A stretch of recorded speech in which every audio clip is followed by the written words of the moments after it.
सो है WhatsApp guys, मैं लेके आ चुका हूँ मित्सुओ गोडू मेरे स्कूल का लास्ट पार्ट।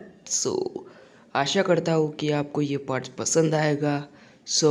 अभी तक आपने हमारी ऑल गेमिंग वाली चैनल को सपोर्ट और सब्सक्राइब नहीं किया है तो क्या कर रहे हैं, उस चैनल का लिंक मैंने डिस्क्रिप्शन बॉक्स में दे दिया है। जाके चेकआउट कीजिए। ज़्यादा बकवास ना करते हुए वीडियो को स्टार्ट करते हैं। Let's go to intro.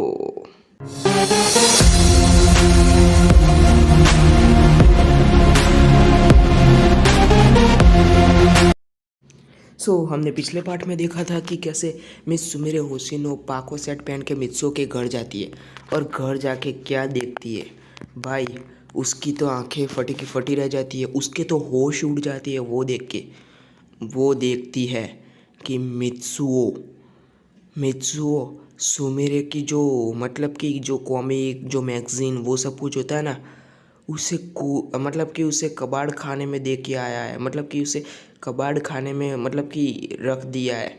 और सारी की सारी जो मतलब कि मित्सुओ का डेस्क था ना, वो पूरा खाली हो जाता है क्योंकि ज़्यादातर उसके पास मित्सु मतलब कि सुमेरे की मैगज़ीन और वो सब कुछ ही होता है। और वो सब कुछ खाली हो जाता है क्योंकि वो सब कुछ सारी किताबें सारी मतलब कि सुमेरे के रिलेटेड जो भी चीज़ थी वो सारी बाहर मतलब कि फेंक देता है। मतलब मित्सुओ निकाल देता है उन सारी चीज़ों को। फिर जो मित्सुओ होता है ना, वो कहता है, वो अपने रोबोट से कहता है कि रोबोट, मैं तुमसे कह रहा हूँ, आज के बाद सुमिरे होशिनो का शो देखना बंद और आज के बाद सुमिरे होशिनो के कॉन्सर्ट में जाना भी बंद। इससे अच्छा तो कि मैं इतना पैसा सुमिरे होशिनो के कॉन्सर्ट में लगाया, उतना पैसा अगर मैं कहीं और लगाता तो भी बहुत ही आगे आता। इतना पैसा मैं अगर किसी और चीज़ पे लगा था तो भी बहुत ज़्यादा अच्छी था। यहाँ तक कि मैं सेविंग करता ना उस पैसों की तो भी बहुत ज़्यादा पैसे थे। अब तक मेरे पास बहुत ज़्यादा पैसे हो चुके होते, लेकिन कोई बात नहीं, दे रहा है दुरुस्त है।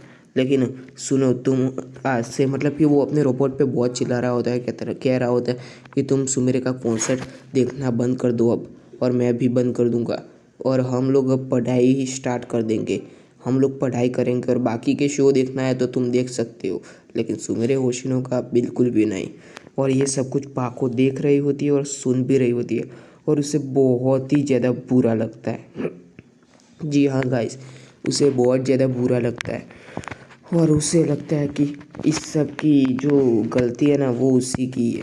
और वो सीधा अपने घर वापस चली जाती है और अपने घर जाके रोबोट को सारी बात बताती है। और रोबोट तो भाई पूरी चौंक जाती है, पाको की रोबोट। और उसे कहते हैं कि तुम वापस क्यों आए पाको, मतलब कि तुम तो पाको थी, सुमेरे नहीं हो तुम। अभी तुमने पाको सेट पहना है, जाके उससे बात करो। फिर पाको कहती है कि मुझे उससे बात करने में हिम्मत नहीं हो रही है। फिर जो पाको की रोबोट होती है वो कहती है कि देखो पाको, गलती तुमने की है तो मतलब कि माफ़ी भी तुम्हें ही मांगनी होगी। और जाओ, अभी देर मत करो, जाके तुम सब कुछ सच सच बता दो, वरना मत भूलो कि उसकी लाइन में मिचिको है। और वैसे भी पाको कहती है कि वो मिचिको के पीछे कभी नहीं जाएगा क्योंकि वो पाको को पसंद करता है। फिर सुमेरे की रोबोट कहती है कि यही तो, वो पाको को पसंद करता है तो तुम उससे भाग क्यों रही हो, दूर क्यों जा रही हो, तुम उसके पास क्यों नहीं जाती हो। फिर पाको की रोबोट ऐसा बहुत समझाती है। उसके बाद पाको की मतलब कि जो पाको होती है ना, वो समझ जाती है और सीधा मित्सु के घर के लिए निकल जाती है। जी हाँ गाइस, सीधा मित्सु के घर के लिए निकल जाती है। और मित्सु के घर पहुंच के वो सीधा मित्सु को गले लगा लेती है। जी हाँ गाइस, वो सीधा मित्सु को गले लगा लेती है और कहती है कि मित्सु, मित्सु मुझे माफ़ कर दो, मैंने तुम्हें इतने दिन से अवॉइड किया। फिर जो परमैन होता है वो कहता है कि क्यों, तुम्हें मेरी बात पे यकीन नहीं था क्या कि मैं किसी और के पीछे कभी नहीं जा सकता सिवाय तुम्हारे। फिर जो होती है ना पाको, वो कहते हैं कि हाँ हाँ, मैंने भी सुमेरे की मतलब कि मैंने भी बहुत थोड़ा गलत समझ लिया था, प्लीज़ मुझे माफ़ कर दो, मैं तुम्हारे साथ सिर्फ मजाक कर रही थी।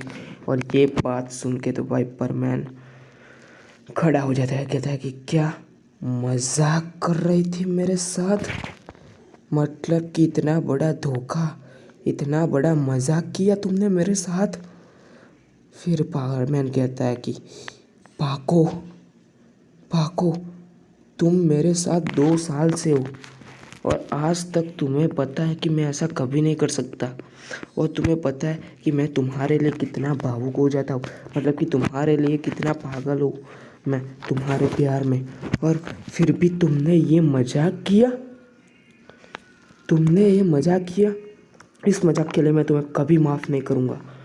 फिर पाको कहती है कि प्लीज़ मुझे माफ़ कर दो, फिर प्लीज़ मुझे माफ़ कर दो। और फिर परवीन कहता है कि आज के बाद मैं ना तुमसे बात करूँगा और तुम्हारी ना उस दोस्त सुमिरे से बात करूँगा। मुझे सुमिरे पहले अच्छी लगती थी लेकिन अब नहीं लगती। और ये भाई सुन के तो भाई पाको मतलब कि पूरी तरह से निराश हो जाती है, क्योंकि यार भाई उसे लग रहा होता है कि उसकी वजह से ही, मतलब कि उसके खुद के वजह से ही सुमिरे के, मतलब कि सुमिरे के लिए परवीन के दिल में नफ़रत पैदा हो गई है। फिर पाको कुछ नहीं करती, विंडो का डोर जो होता है ना वो नॉक मतलब कि लॉक कर देती है, और जो मतलब कि दरवाज़ा होता है ना लॉक कर देती है, क्योंकि यार भाई कोई भी अंदर आ जाएगा तो पता चल जाएगा कि क्या हुआ। मतलब कि अब आगे देखिए पता चल जाएगा क्या होगा। फिर पाको जो होती है ना वो सीधा अपना हेलमेट निकाल देती है और कहती है कि देखो पर मैंने तुम्हें कभी आज तक अपना फेस नहीं दिखाया, ये देख लो परमैन, मैं तुम्हें अपना फेस दिखा रही हूँ। फिर परमैन उसका फेस देखता है और देख के चौंक जाता है कि भाई जिस सुमिरे के पीछे वो बहुत ही बचपन से पड़ा था वो पाको, वही पाको वही सुमिरे मतलब कि उसे लाइक करती है। भाई क्या ही गजब का सीन था वो। फिर वो तो बहुत ही ज़्यादा चौंक जाता है, मतलब कि वो कुछ बोल ही नहीं रहा था कि पाको ही सुमिरे, मुझे तो यकीन नहीं हो रहा है पाको ही मुझे सुमिरे उसी ने। फिर जो पाको होती है ना वो कहते हैं कि हाँ। फिर जो पाको होती है ना वो पर मैं मतलब कि मित्सो से फिर से माफ़ी मांगती है, और फिर मित्सो कहता है कि अच्छा अच्छा अच्छा ठीक है मैंने तुम्हें माफ़ कर दिया। और फिर जो सुमिरे होती है ना वो मतलब कि उसने अपना हेलमेट निकाला होता है, वो कहती है कि परमैन क्या तुमने सच में मुझे माफ़ कर दिया। फिर परमैन कहता है कि हाँ मैंने तुम्हें माफ़ कर दिया, लेकिन मुझे तो यकीन नहीं हो रहा है कि पाको ही सुमिरे है। और मित्सो का रोबोट मतलब कि ऑफ था, क्योंकि पाको ने उसका बटन दबा दिया था नोच का। और फिर परमैन तो बहुत ज़्यादा खुश था। और फिर परमैन अपने कबाट से पेन और पेपर निकालता है और कहता है कि बस सुमिरे मुझे क्या तुम अपना ऑटोग्राफ दोगी। फिर सुमिरे मतलब कि पाको ने अपना परमानेंट सेट नहीं पहना था, फिर भी उसे गुस्सा आ जाता है और वो उस पेपर को फाड़ देती है और उस पेन को फेंक देती है। और फिर मित्सो कहता है क्या हुआ, मैंने क्या कुछ गलत कर दिया।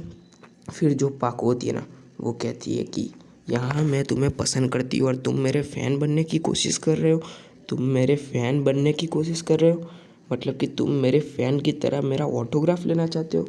अच्छा ठीक है, मैं तुमसे पसंद करती हूँ, मैं तुम्हें प्यार करती हूँ, और इसलिए मैं तुम्हें एक लवर के तौर पे एक ऑटोग्राफ दूंगी। फिर मित्सो कहता है कि ऐसा कौन सा ऑटोग्राफ है जो तुमने स्पेशली अपने राजकुमार के लिए बनाया है।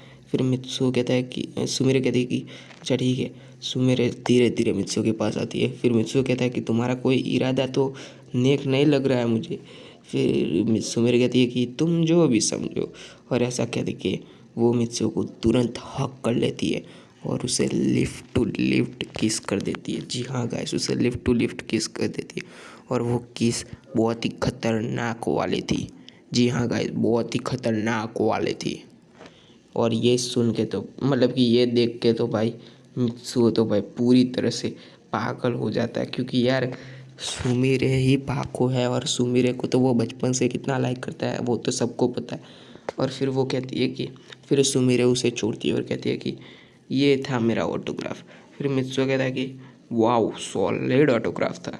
फिर जो सुमिरे होती है वो कहती है कि मित्सु क्यों ना तुम मेरे साथ कहीं कल घूमने चलो, वैसे भी हमें बर्डमैन ने छुट्टी दी है, सो हम कहीं घूम के आना चाहते हैं। फिर मित्सु कहता है कि नहीं नहीं, क्योंकि कल तो मैंने मिचिको के साथ प्लान बनाया है।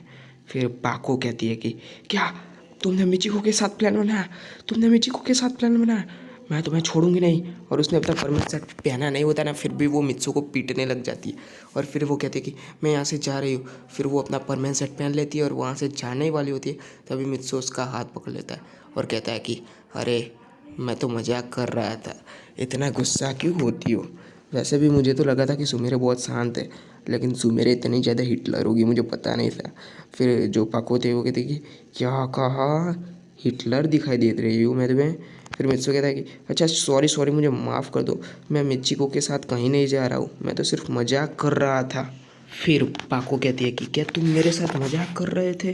फिर मित्सु कहता है कि तुमने भी तो मेरे साथ मजाक किया था ना। फिर पाको कहती है कि अच्छा तो तुम उस बात का बदला ले रहे हो मुझसे, तुम बहुत ही चालाक हो परमैन। फिर पावरमैन कहता है कि तुम भी तो बहुत चालाक हो, इसलिए मुझे भी चालाक बनना पड़ेगा ना। फिर पाको कहती है अच्छा अच्छा ठीक है, वो सब कुछ छोड़ो, कल तुम मेरे साथ डेट पे आ रहे हो या नहीं आ रहे हो? फिर जो मित्सु कहता है कि मैं सुमेरे को कैसे मना कर सकता हूँ, पाको को तो मैं मना कर सकता हूँ लेकिन सुमेरे को मैं कैसे मना कर सकता हूँ? फिर पाको कहती है क्या? फिर पाको मैं कहता है कि अच्छा ठीक है, अगर मैं ना कहूँ तो? फिर पाको कहती है कि कोई बात नहीं, अगर तुम ना कहोगे ना फिर भी मैं तुम्हें उठा के लेके जाऊँगी, लेकिन मैं तुम्हें लेके तो जाऊँगी। फिर परमैन कहता है कि जब तुम्हें पता है कि मैं तुम्हारे साथ आने वाला हूँ तो फिर क्यों इतने सवाल करती हो? फिर पाको कहती है क्या तुम सच में मेरे साथ आने वाले हो? और फिर ऐसा कह के वो गले लगा लेती है मित्सु को। जी हाँ गाइस, वो मित्सु को गले लगा लेती है और फिर वो दूसरे दिन दोनों साथ में, मतलब कि परमैन शर्ट पहन के हाथ पकड़ के उड़ के घूमने के लिए निकल जाते हैं। सो स्टोरी बस यहीं तक थी। सो ये स्टोरी का लास्ट पार्ट था जो कि ख़त्म हो गया, और इसके बाद मैं दो न्यू स्टोरी स्टार्ट करने वाला हूँ जो कि इन दो स्टोरी से भी ज़्यादा ऑसम होगी।